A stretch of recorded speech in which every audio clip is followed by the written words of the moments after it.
First off, I want to congratulate Cleveland State on a heck of a year, man. Dennis Gates is doing a tremendous job there. Gets his guys to play really hard, man. They play a very, very, very unique style of basketball, and for us to be able to learn them in one day, I thought our guys did probably as good of a job as you can. They're unique in their defense. You think like in Big East play, a team that kind of would play a little bit similar to them would be St. John's, but I would tell you it's St. John's, in my opinion, on steroids, right? I think they knew they didn't have many answers around the rim for Jack Nungy and Zach Freemantle. So they tried to not allow us to run any of our plays and tried to take us out of that by just constantly running and jumping. I was proud of Paul. I thought Paul started off a little rough. He had 3 turnovers probably in the first 2 to 3 minutes of the game. I thought he really settled down, took care of the ball a lot better for the rest of the game. Thought he made some really nice passes, was able to get to the rim, played tremendous defense as well. Obviously finished with 6 steals. I thought Adam Kunkel was tremendous for us off the bench. Just his ability to shoot, handle, and pass against a team like Cleveland State, who's going to try to take you out of your offense and make your players beat you. I thought Adam really had it going and had a really good flow out there on the offensive end, but I thought his defense was pretty dang good too.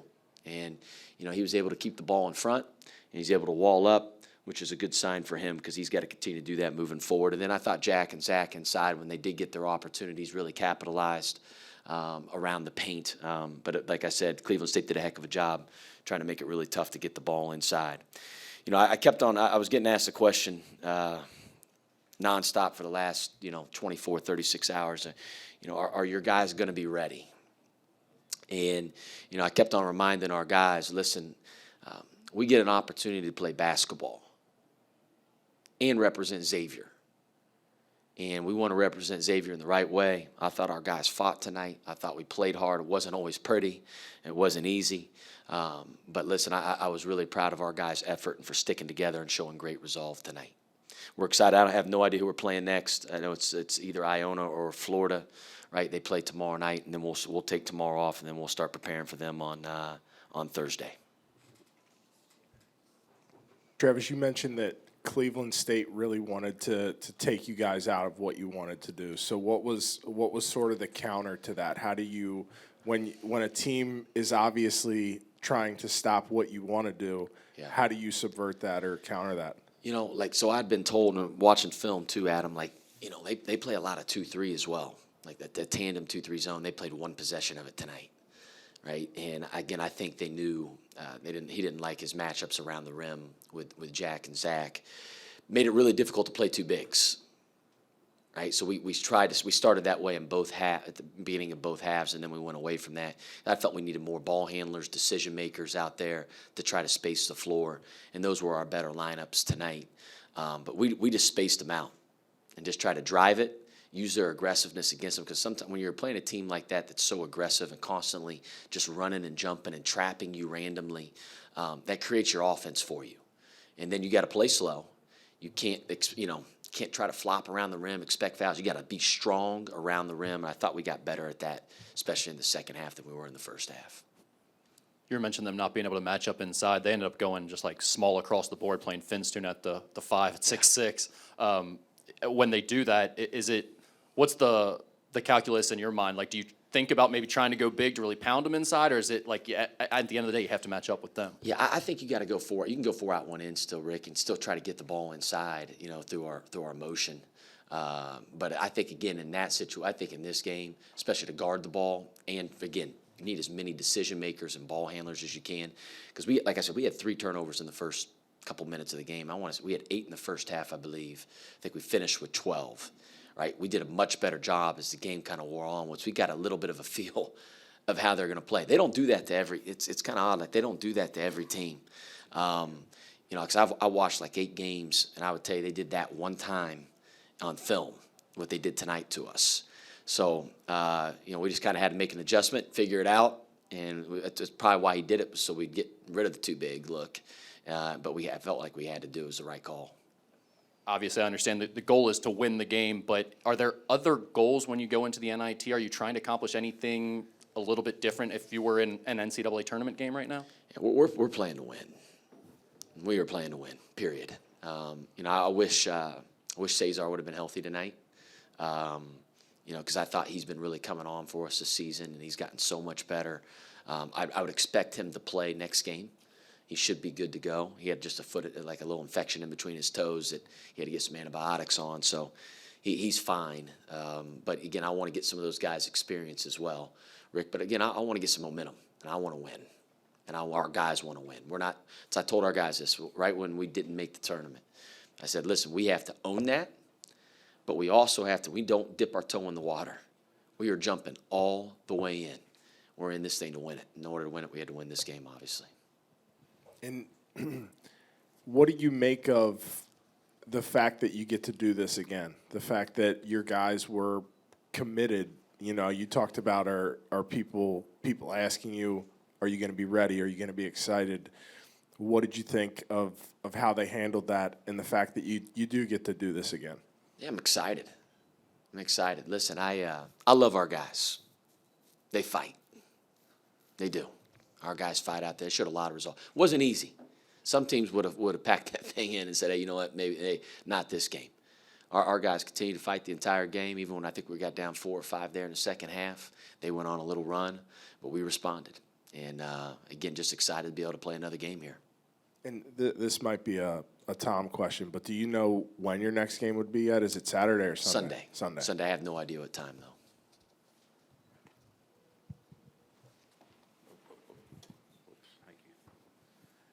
What about your defense in the last 7 or 8 minutes? I mean, they only scored 15, and you forced. I mean, you turned the tables. 17 turnovers and 16 steals. Yeah, I thought we did a better job. I kept on telling our guys, listen, they drive right. I'd say 90% of the time.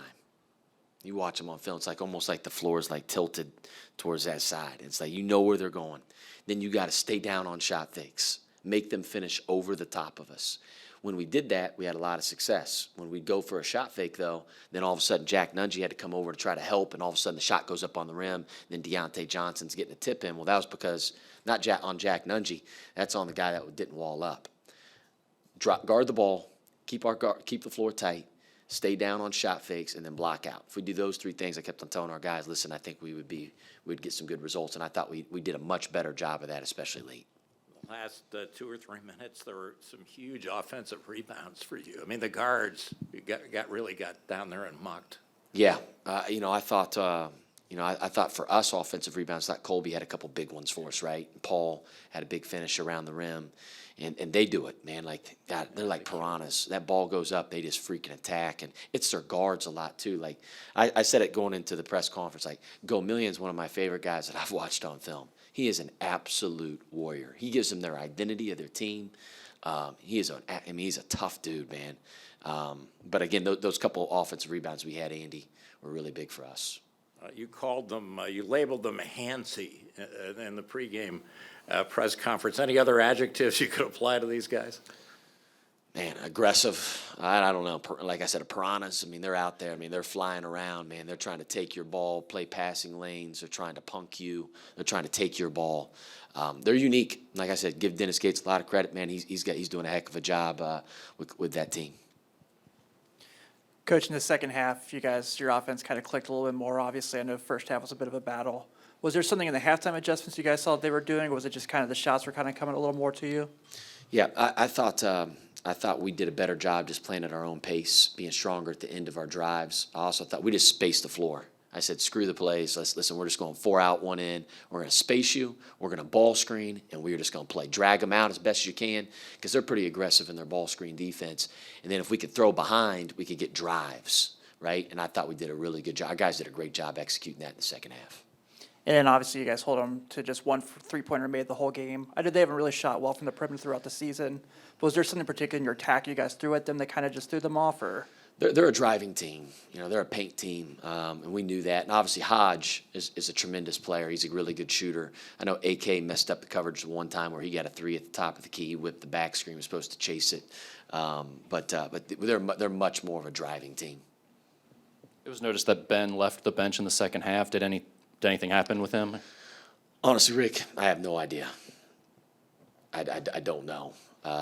Sitting here right now, I can't say one way or the other.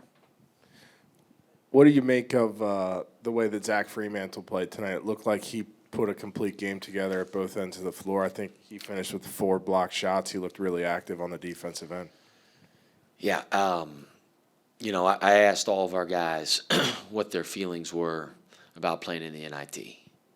Right? I wanted to get each guy's opinion. And Zach said, Coach, we better play. He said, I'm ready to go. I want to go to war. He said, I'm not going out the way we did against Butler. And, Zach carried that right over to practice. And I thought tonight that he wasn't perfect. I mean, he missed some shots, but he did not let those maybe plays where he missed a shot affect the next play. I thought he played with an incredible motor, played really hard. Good things happen to guys that play hard. Right? He wasn't perfect tonight, but he finishes with a double-double. He had 13 and 11. He won our Junkyard Dog Award for the first time this year. But I thought he just played hard, man. Just loved his motor. Thanks.